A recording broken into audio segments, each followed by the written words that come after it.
பாராளுமன்ற தேர்தலை முன்னிட்டு ஒட்டஞ்சத்திரம் பகுதியில் நான் தமிழர் கட்சியின் சார்பில் போட்டியிடும் வேட்பாளர் மன்சூர் அலிகான் நம்மோடு கூட இருக்கிறார். அவரிடம் பேசலாம். சார், இப்போ நீங்கள் ஒவ்வொரு கிராமம் வாரியாக போயிட்டுருக்கீங்க சார். மக்களை வந்து நேரடியாக சந்திக்கிறீங்க. இப்படி இருக்கும்போது அவங்களுடைய முக்கிய பிரச்சனை எதாவது பார்க்குறீங்க சார்? தண்ணி, டோட்டலாக தண்ணி கேட்குறாங்க சார். ஒரு குடிக்க தண்ணி இலவசமாக கொடுக்க முடியாத அரசு. இருந்தென்ன இல்லாமல் இருந்தென்ன. தண்ணி பிரச்சனை தலைவிரிச்சு ஆடுது. மினிஸ்டர் வீடுகளில் ஸ்விம்மிங் பூல் கட்டி வச்சுருக்கான். தண்ணி பிரச்சனையும் முதல்ல தீர்க்கணும்.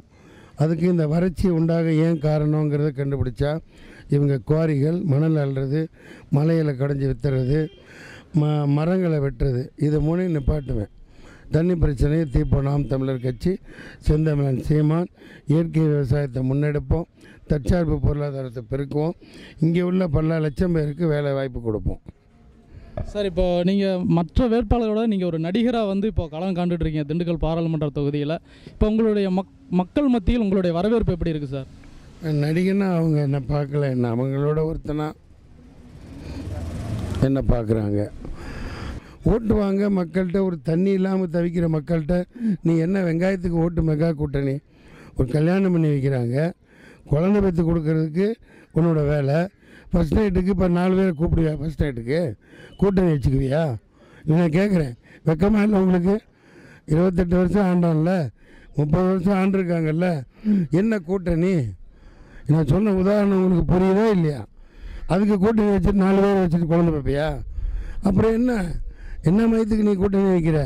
ஜெயிக்க முடியாதுன்னு தெரிஞ்சு தானே, ஊழல் பண்ணுறேன்னு தெரிஞ்சு தானே, ஏகப்பட்ட மக்கள் வளங்களை கொள்ளையடிக்க விட்டுருக்கேன்னு தெரிஞ்சு தானே. சார், நீங்கள் பாராளுமன்ற தொகுதி தேர்தலில் வெற்றி பெற்று மக்களுக்கு எப்படிப்பட்ட திட்டங்களை கொடுக்கலான்னு இருக்கீங்க சார்? இந்நாள் வரைக்கும் அதான் நான் சொன்னேன். தண்ணி பிரச்சனை, இங்கேயே தங்குவேன், மலையில் குடைய விட மாட்டேன், மண்ணெல்லாம் விட மாட்டேன், மரங்களை பெருக்குவோம். அப்புறம் ஏகப்பட்ட பிரச்சனைகள் அங்கங்கே இந்த பஞ்சாலையிலாம் இந்திக்காரங்க வச்சுருக்காங்க, தமிழனை உட்கார வைப்போம். புரியுதுங்களா? ஏகப்பட்ட பிரச்சனை. வாசனை திரவிய தொழிற்சாலை, பழங்களை பதப்படுத்தி இந்த புளியா மரத்தை, லட்சக்கணக்கான மரத்தை வெட்டி தள்ளுறாங்க. திண்டுக்கல் சீனிவாசன் வனத்துறை அமைச்சர். வெற்றவன் என்னடான்னா அவர் மகன் கான்ட்ராக்டர். இது எப்படி விளங்கும்? 4 வழிச்சாலை, இப்போ 8 வழிச்சாலை தடுத்த மாதிரியே இதுகளையும் தடுப்போம். எல்லாமே கனிம வளங்களை கொள்ளையடிக்கிற கார்ப்பரேட் கம்பெனியின் ஆட்சி. மோடி அரசு, எடப்பாடி, எல்லாம் கார்ப்பரேட் கம்பெனியின் கைக்கூலிகள். மக்கள் எனக்கு வாக்களிப்பாங்க, இந்த மக்களுக்காக நான் நிற்பேன். சார், இப்போ வாக்குக்கு பணம் கொடுக்குறாங்க, இது சம்மந்தமாக நீங்கள் என்ன சார் சொல்கிறீங்க? வாக்குக்கு பணம் கொடுக்குறாங்க, அது கேப் மாதிரித்தனம், முல்லை மாதிரித்தனம் கொடுக்குறாங்க. ஏழ்மை நிலையில் அப்படி 100, 200 இல்லாத நிலையில் இந்த மக்களை வச்சுருக்காங்க. அது மிகப்பெரிய குற்றம். கொடுத்தா நிறைய இடத்துல கொடுக்குறாங்க. எவன் கொடுக்குறானோ அவனை செல்லாமை ஆக்கணும். அதுதான் அரசு. ஆனால் இவங்க ஏதோ கமிஷன் வாங்கிட்டு விடுறாங்க போல்.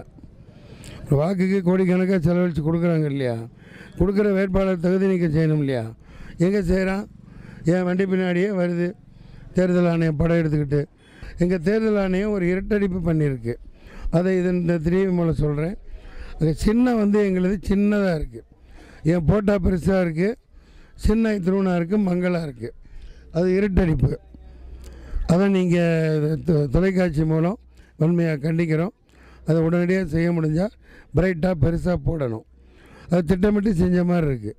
கரும்பு விவசாய சின்னம் அதில் வந்திருக்கு. எங்களுக்கு ஓட்டு மிஷினில் சின்னதாக போத கண்ணாடி போட்டு தான் பார்க்கணும். ஏன் அப்படி பண்ணியிருக்காங்க? நீங்கள் தான் கேட்டு சொல்லணும். உண்மை செய்திகளை உங்கள் கண்முன் கொண்டு வரும் காவிரி நியூஸின் யூடியூப் சேனலை சப்ஸ்கிரைப் செய்யுங்கள். நொடிக்கு நொடி நாட்டு நடப்புகளை தெரிந்து கொள்ள kavirnews.tv, Facebook, Instagram, Twitter போன்ற சமூக வலைதள பக்கங்களோடு எப்போதும் இணைந்திருங்கள்.